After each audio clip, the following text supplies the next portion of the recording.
E um ataque hacker a uma empresa de software que presta serviços a bancos e outras instituições financeiras levou mais de R$ 1 bilhão no que está sendo chamado de roubo do século. O alvo foi a C&M Software, fundada em 1999.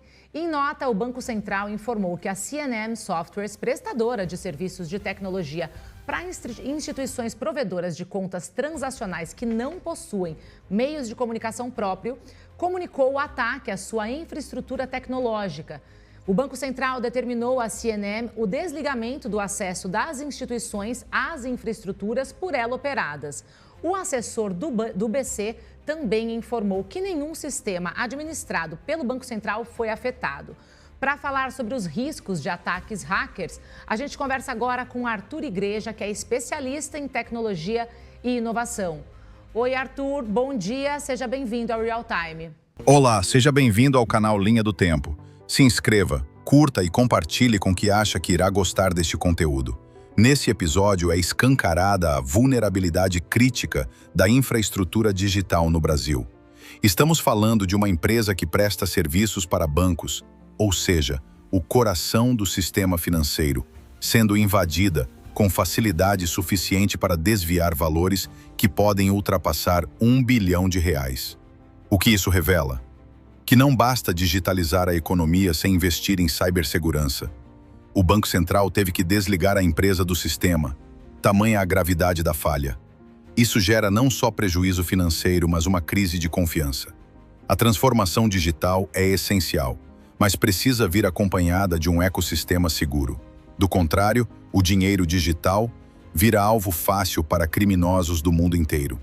É hora de empresas e governo tratarem segurança da informação como prioridade absoluta, não como um custo, mas como uma blindagem à reputação e à própria existência.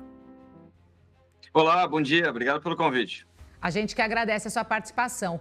Bom, Arthur, eu estava lendo essa notícia, assim, a gente até assusta, né? A gente sabe do perigo dos ataques hackers pelo mundo, mas essa notícia realmente, assim, ela foi muito devastadora, né?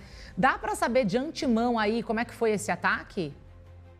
Com relação à técnica usada pelos hackers, ainda nós não sabemos, mas é extremamente grave o que aconteceu. Então, acho que é importante pontuar até para tranquilizar as pessoas em grande medida. Quando nós falamos desses valores, que alguns estimam que pode passar de R$ 1 bilhão, outros falam na casa de 400 milhões, mas, enfim, pouco importa, porque nós estamos falando de sistema financeiro, nós estamos falando de dinheiro e de confiança, principalmente. Então, o que aconteceu é que essa empresa ela presta serviços, isso é muito comum no mundo da tecnologia, nós temos esse empilhamento de serviços e tecnologia, ninguém é capaz de fazer tudo de ponta a ponta, então é mais ou menos como na nossa vida pessoal, nós usamos serviços da Meta, serviços do Google, serviços da Microsoft, de várias empresas para poder fazer o nosso trabalho. Com relação às instituições financeiras é a mesma coisa. Bom, essa empresa, ela teve essa brecha que foi explorada pelos hackers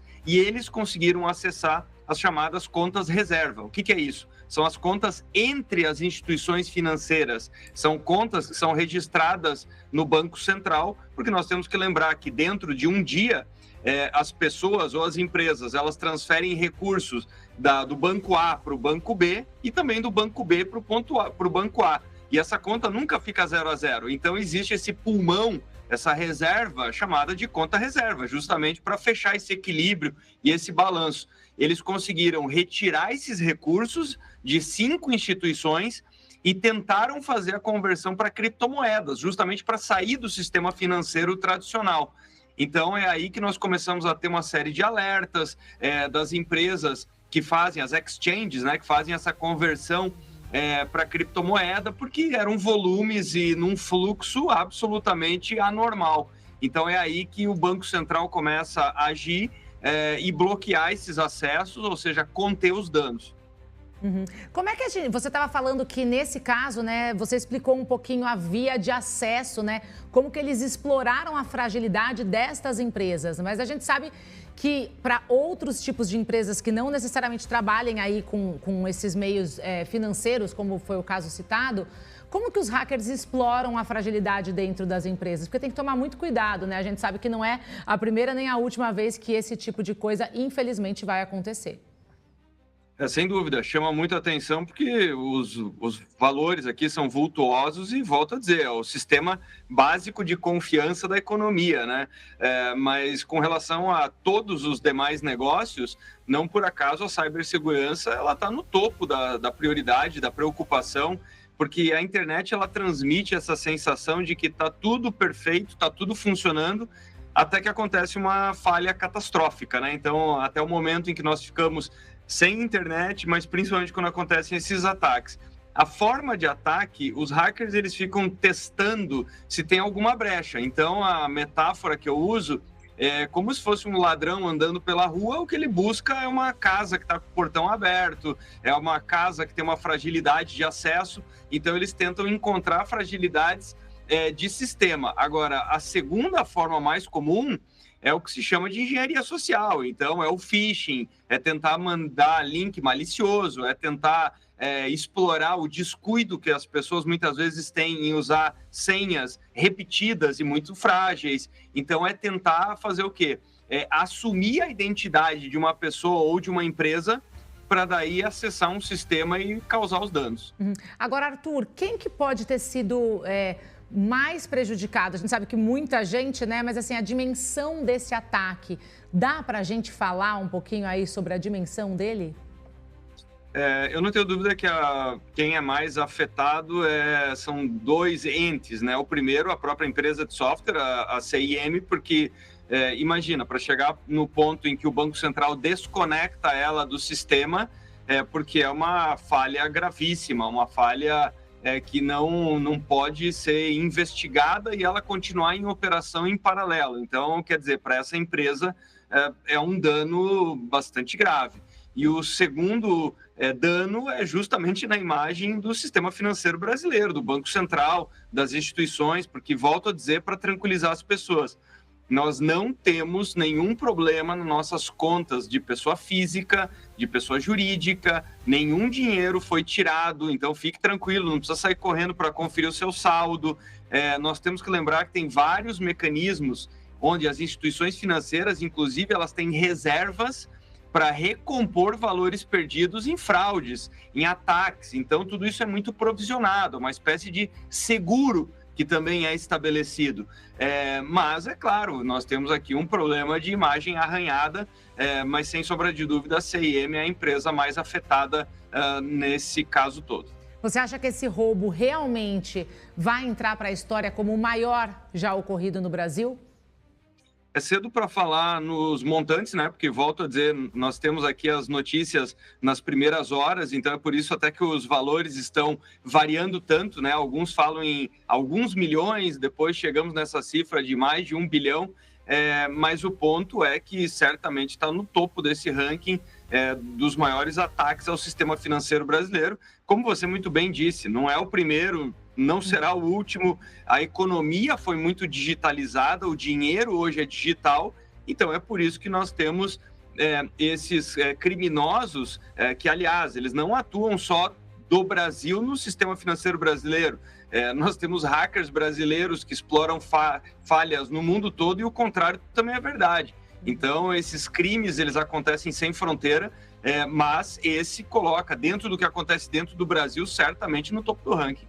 Agora, Arthur, só para a gente encerrar, né? Há alguma forma, a gente sabe que existe, mas é difícil porque, como você mencionou na sua primeira resposta, eles encontram brechas, né, de agir. Mas há alguma forma e alguma dica que você daria para quem está nos assistindo de como se proteger contra esses ataques? Olha, para quem é empresário e está nos assistindo, é muito importante encontrar os parceiros corretos, fazer os investimentos adequados. Muitas vezes nós temos aquilo que se chama de hackers do bem, que são capazes de explorar essas falhas e eles até comunicam às empresas, dizendo, olha, eu achei isso aqui e eu poderia invadir se eu fosse um hacker do mal. E muitas empresas não tomam as providências, então é importante fazer os testes. Existem empresas que só fazem isso, elas encontram as brechas para depois sugerir medidas, para sugerir quais ferramentas poderiam mitigar. Então eu acho que o ponto de partida para quem está nos assistindo é, antes de mais nada, fazer esse diagnóstico, e o segundo passo é muito treinamento nos hábitos das pessoas. Isso, felizmente, é cada vez mais recorrente, as empresas e as pessoas ganhando essa consciência de que a maior brecha, volto a dizer, que é explorada, é a engenharia social. Então, no final das contas, fazendo mais uma vez essa comparação com o mundo físico, são as pessoas que acabam deixando a chave na frente de casa. É isso. Muito obrigada, então, pelas suas dicas, pelos seus esclarecimentos em relação a esse roubo aí que, né, tão significativo aqui no Brasil, e que as pessoas e empresas invistam, então, em cibersegurança, né? Arthur Igreja, especialista em tecnologia e inovação, muito obrigada pela sua participação e um ótimo resto de semana para você. Obrigado igualmente. Até a próxima. Até a próxima. Um ponto muito interessante, trazido pelo especialista, é que, apesar de toda a complexidade dos ataques cibernéticos, a maior brecha ainda é humana. A tal da engenharia social, quando um hacker engana uma pessoa para obter acesso a sistemas, continua sendo uma das portas de entrada mais usadas. Não adianta investir milhões em softwares se os colaboradores clicam em links maliciosos, usam senhas fracas ou repetem senhas em múltiplos serviços. O alerta serve para todos, de pequenas empresas ao cidadão comum. A digitalização veio para ficar, mas segurança digital precisa estar no dia a dia das organizações e da educação básica. Treinamento, conscientização e políticas rígidas são mais importantes do que aparentam. No fim das contas, os hackers não precisam derrubar muros digitais, se alguém abrir a porta para eles. Se uma empresa ligada ao sistema financeiro brasileiro pode sofrer um ataque que desvia mais de R$1 bilhão, será que nossas informações estão realmente seguras? Até que ponto estamos protegidos no mundo digital?